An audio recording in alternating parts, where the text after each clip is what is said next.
Hello everyone. आज हम इस वीडियो में सेक्शन 222 को बड़े ही आसान भाषा में समझने की कोशिश करेंगे।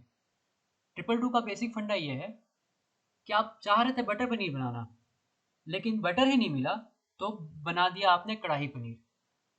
यही इसी इसी प्रेमिस पे पूरा 222 बेस्ड है। क्या जैसे समझते हैं इसे क्या बोलता है, जैसे बटर पनीर बनाने के लिए क्या क्या चाहिए आपको? पनीर चाहिए, बहुत सारी चीज़ें चाहिए। मेन मेन चीज़ें क्या है? पनीर चाहिए, टमाटर चाहिए, बटर चाहिए। अब बटर ही नहीं मिलेगा तो बटर पनीर बनेगा कैसे? तो उस समय कढ़ाई पनीर खा के आप संतुष्ट हो जाइए। यही बोल रहा है सेक्शन 222 का सबसेक्शन 1। कढ़ाई पनीर बना के संतुष्ट हो जाइए, यही बोल रहा है 222। क्या बोल रहा है यहाँ पे कि अगर किसी पर्सन को चार्ज किया गया है ऐसे ऑफेंस के लिए, अगर किसी पर्सन को चार्ज किया गया है एक ऑफेंस के लिए, मान लीजिए उसको चार्ज किया गया है वॉलंटरी कॉजिंग ग्रीवियस हर्ट के लिए, ओके, और उसमें बहुत सारे पर्टिकुलर्स हैं। तो जैसे ऑफेंस है तो उसमें बहुत सारे पर्टिकुलर्स होते हैं। जैसे वॉलंटरी कॉजिंग हर्ट में क्या, ग्रीवियस हर्ट में क्या क्या पर्टिकुलर्स हो सकते हैं? पहला पर्टिकुलर तो क्या होना चाहिए कि आपने उसको चोट जो पहुंचाई थी वो वॉलंटरीली पहुंचाई थी, तो ये पहला हो गया। दूसरा क्या होना चाहिए कि वो हर्ट हर्ट पहुंचाई थी आपने। तीसरा क्या, वो हर्ट ग्रीवियस हर्ट होगा, तभी वो मिलके टोटल क्या बनेगा? वॉलंटरी कॉजिंग ग्रीवियस हर्ट होगा।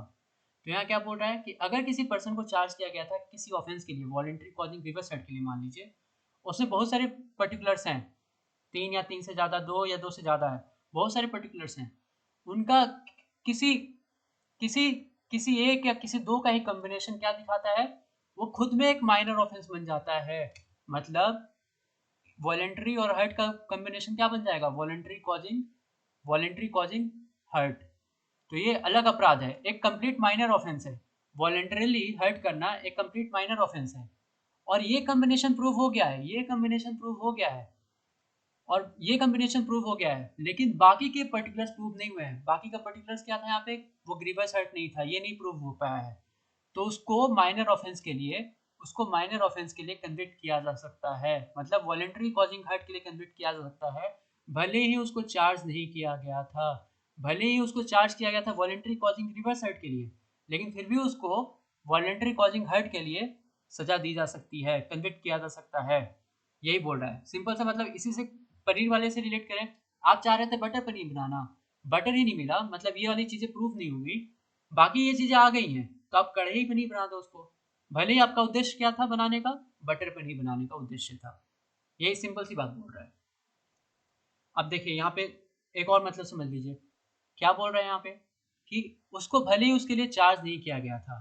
तो कहने का मतलब है कि अगर आप मेजर टू माइनर ला रहे हो, जैसे मेजर अपराध के लिए उसको चार्ज किया था, मेजर टू माइनर चार्ज से ला रहे हो, मेजर टू माइनर चार्ज के लिए कन्विक्ट करना चाहते हो, तो आपको अल्टरेशन करने की जरूरत नहीं है।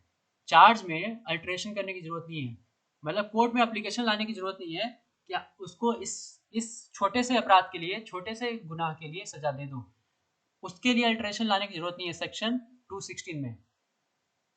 216 में मेजर को कन्वर्ट करना माइनर में कन्वर्ट करना अगर, तो उसके लिए अल्टरेशन की जरूरत नहीं है। उसके लिए हम चार्ज को फिर से अलग फ्रेम नहीं करवाएंगे, जरूरत नहीं उसकी।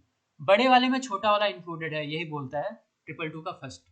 अब सबसेक्शन 2 क्या बोलता है कि मान लीजिए पर्सन को चार्ज किया गया था एक ऑफेंस के लिए। यहाँ पे कौन सा ऑफेंस है ये? 335, मान लीजिए 325 के लिए चार्ज किया गया था, इसके लिए चार्ज किया गया था, कॉजिंग ग्रीवियस हर्ट के लिए चार्ज किया गया था, वॉलंटरी कॉजिंग ग्रीवियस हर्ट के लिए। और फैक्ट्स ऐसे प्रूव हो रहे हैं, ध्यान दीजिए सबसेक्शन 2 में फैक्ट्स की बात कर रहा है, पर्टिकुलर्स की नहीं। फैक्ट्स ऐसे प्रूव हो जा रहे हैं जो उसको माइनर में चेंज कर दे रहा है, तो उसको माइनर ऑफेंस के लिए कन्विक्ट किया जा सकता है, भले ही उसके लिए चार्ज नहीं किया गया था। कहने का मतलब क्या है? यहाँ सबसेक्शन 1 में पर्टिकुलर्स का शब्द का यूज किया गया है, इसमें फैक्ट्स का यूज किया गया है। कहने का मतलब क्या है? ये एक्सेप्शन की बात करता है। एक्सेप्शंस, कोई भी फैक्ट्स हो सकते हैं, कोई भी फैक्ट्स हो सकते हैं, कुछ भी हो सकता है वो। लेकिन अंतर क्या है दोनों में? सबसेक्शन 1 में क्या हो रहा था? तुम्हारे पर्टिकुलर में ही कमी थी, पर्टिकुलर ही प्रूव नहीं हो पा रहे थे, मतलब बटर ही नहीं मिल पा रहा था, तब आपने क्या बना दिया? कढ़ाई पनीर बना दिया। लेकिन यहाँ पर्टिकुलर्स मिल जा रहे हैं, सब कुछ मिल जा रहा है, बटर पनीर बनने को रेडी है, लेकिन आपने उसमें क्या कर दिया? कुछ एडिशनल फैक्ट्स मिला दिए हैं, कुछ एडिशनल फैक्ट्स डाल दिया है। क्या एडिशनल चीजें डाल दी उसमें? गाजर डाल दिया, गाजर डाल दिया, मटर डाल दिया, सब कुछ डाल दिया, हर हरी सब्जी डाल दी। तो आप वो क्या बन गया एक तरह से? वो बटर पनीर ना बन के, भले ही आपने सब कुछ मिला दिया उसमें, बटर पनीर ना बन के क्या मिला बन गया? वो बन गया मिक्स वेज। मिक्स वेज बन गया वो, मिक्स वेज। बनाना चाह रहे थे बटर पनीर, उद्देश्य क्या था बटर पनीर बनाने का, लेकिन बन के क्या रह गया वो मिक्स वेज। कैसे समझेंगे इसको, देखिए यहाँ पे आपको आपको चार्ज किया गया था 325 के लिए, वॉलेंटरली कॉजिंग ग्रीवस हर्ट के लिए। तो उसमें क्या क्या होना चाहिए, वॉलेंटरली होना चाहिए, हर्ट होना चाहिए, ग्रीवस होना चाहिए, ये सब कुछ था। लेकिन इनके अलावा और क्या प्रूफ कर दिया आपने, कोर्ट में क्या प्रूफ कर दिया कि वो जो हर्ट किया गया था, ग्रीवस हर्ट किया गया था, वो ग्रेव एंड सडन प्रोवोकेशन पे किया गया था, उत्तेजना मिलने पे किया गया था। तो वो चीज 325 ना होके उसको कहाँ घटा के कहाँ ला देगी, 335 पे ला देगी। वो चीज उसको 335 पे ला देगी। तो माइनर ऑफेंस कहने का मतलब यहाँ क्या है, माइनर ऑफेंस मतलब वैसे ऑफेंस जिनके लिए कम सजा दी गई है, जिनके लिए कम सजा दी गई है। अब यहाँ पे अब इनके एग्जाम्पल्स करेंगे हम, पहले ये वाले भी पढ़ लेते हैं, थर्ड पढ़ लेते हैं। थर्ड क्या बोलता है कि अगर पर्सन को चार्ज किया गया था किसी ऑफेंस के लिए, तो उसको अटेम्प्ट के लिए भी कन्विक्ट किया जा सकता है, उस ऑफेंस के अटेम्प्ट के लिए भी कन्विक्ट किया जा सकता है, भले ही उसको सेपरेटली चार्ज नहीं किया गया था। जैसे मान लीजिए आशुतोष को 302 में चार्ज किया जा रहा है मर्डर करने के लिए। अब मर्डर प्रूव नहीं हुआ, मान लीजिए किसी वजह से मर्डर प्रूव नहीं हुआ, अटेम्प्ट वाले पर्टिकुलर्स प्रूव हो गए हैं, तो आशुतोष को 307 में कन्विक्ट किया जा सकता है, भले ही आशुतोष पे 307 का चार्ज फ्रेम नहीं किया गया था। यही बोल रहा है। अब फोर्थ क्या बोल रहा है कि इस सेक्शन की कोई भी बात ना कन्विक्शन नहीं देगी माइनर ऑफेंस पे, जहां कन्विक्शन उस ऑफेंस का कॉग्निजेंस लेने के लिए, प्रोसीडिंग को शुरू करने के लिए उसके लिए कुछ प्रीवियस सैंक्शन की जरूरत थी, प्रीवियस परमिशन लेना चाहिए था। जैसे सेक्शन 197 ये हो गया, 197 में स्टेट गवर्नमेंट या सेंट्रल गवर्नमेंट की परमिशन लेनी चाहिए थी। तो यहाँ पे क्या बोल रहा है, यहाँ पे ये मेजर ऑफेंस है, मेजर ऑफेंस है मान लीजिए, इसके लिए परमिशन लेने की जरूरत नहीं थी। लेकिन कुछ ऐसे फैक्ट्स प्रूव हो गए हैं जिसके लिए माइनर ऑफेंस में चेंज हो गया है, और इसके लिए इस माइनर ऑफेंस के लिए किसी गवर्नमेंट की परमिशन लेनी चाहिए थी।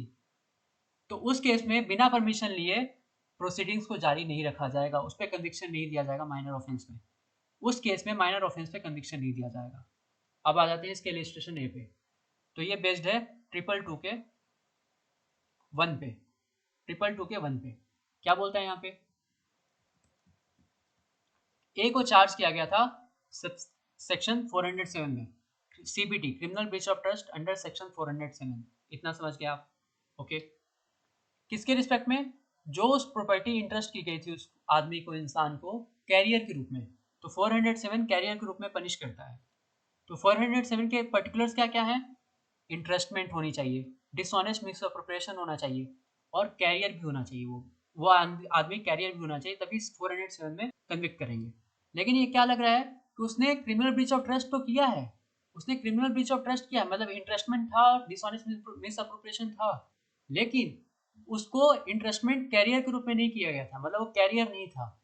तो इन दोनों को मिला के क्या बन जाएगा तुम्हारा, इन दोनों को मिला के क्या बन जाएगा, सिंपल बन जाएगा, सिंपल सीबीटी बन जाएगा, simple criminal breach of trust बन जाएगा 406। बाकी बी रजिस्ट्रेशन किस पे है, ट्रिपल टू के 2 पे, मतलब सेक्शन 2 पे। ये मैंने आपको बता ही दिया यहाँ पे। तो यही बेसिक अंडरस्टैंडिंग इसकी आप ऐसे समझेंगे तो ये पूरी चीज़ें आपको याद हो जाएंगी, पूरा सेक्शन ही आपको याद हो जाएगा, और समझ में तो आ ही गया होगा। Thank you.